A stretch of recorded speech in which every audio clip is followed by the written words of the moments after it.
What's up YouTube? Thought I'd just film this video. This is the truck right here, 2020 Silverado 1500 LT trim. Just stock tires here, getting a little bit lower on tread, so I thought I'd do something here to get that fixed up and done. Not as clear as information on the internet as I thought that there would be as far as what would and wouldn't fit. Different people have done certain things, so I'll show you what I've got here currently, what I'm trying to do, and then hopefully this can help out the next gen. So I'm currently on the stock setup here. As far as what I need, what I've purchased, some custom offsets. I have a level kit, hubcaps, lug nuts, spacers, and hub-centric rings here. As far as the setup we're rocking, can't really tell. We'll see. So,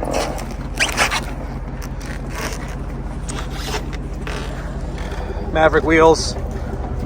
I went with the Nitto Ridge grapplers. Tire size on this is, I went with a 305 55 R20. These stock wheels that I have here are 265, or let's see, what was it actually? Yep, 265 65 R18. So we'll go pull this thing into here. We'll let these guys here at Heritage Auto, I'm here in Logan, Utah, let these guys get this sorted and follow along the way.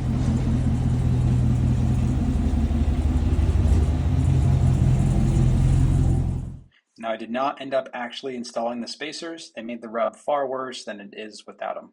So, although it was nice to order the spacers just in case, I didn't end up using them, and you'll see the fitment here. So we're here, we're with it, they're on. Issue here, again, let's see, 305 55 R20s. Front with a level kit there, I am good. There's no rub in the front. The rest of it seems fine. What rub there is a little bit starting from about right here. Let's see, I can get it so you guys actually see. About right here over, about an inch. That's where it starts to rub. So I might cut a little bit of this plastic fender. Past this, it rubs a little bit past this carpet and into the actual metal bracing underneath here. So the goal is to cut just a little bit off of here, and then I will rub very, very, very minimally, but nothing that you'd be ever worried about. And that's only at full lock too that you'd actually rub. So for the rest of the way, it makes a lot of sense. And she fits, it's good to go. So I'll make sure I post any more after videos, but if anyone's looking at a tire size this way, this is how it looks. This is the finished product here. Again, 305 55 R20s. I've got a little bit of rub here still. They didn't end up actually taking care of anything today. It'll be a little bit later, but we'll pull it out, and I can actually see how much it's going to rub on the back end, and then, I don't know, have an idea from there. So we'll get her moved.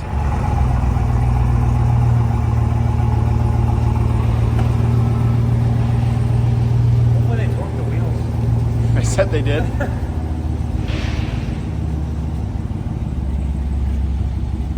Just go slow as you turn. You can start turning now. Yeah.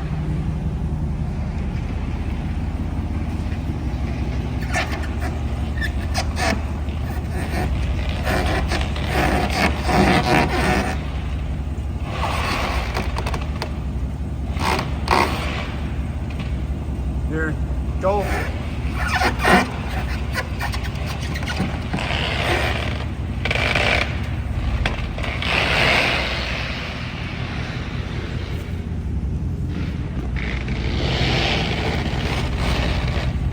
Go.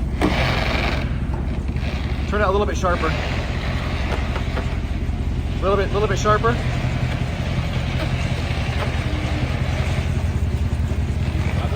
Is that full lock? Yeah, barely. Okay.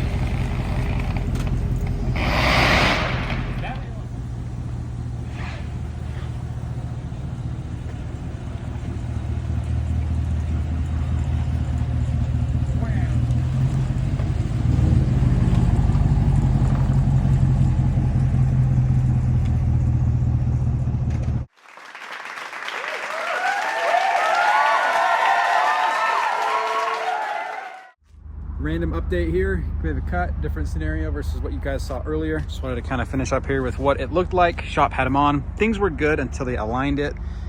Camber and toe was good. The caster, to get in spec, pushed the wheel back about 1/2 inch. As you saw earlier in the video, it was rubbing just a touch, just a little bit right here. But with the caster being replaced, it started rubbing really, really bad. So I had him scoot the caster all the way forward. And then as much as these guys could do for me, I had to go to an off-road shop here. Beautiful sunset.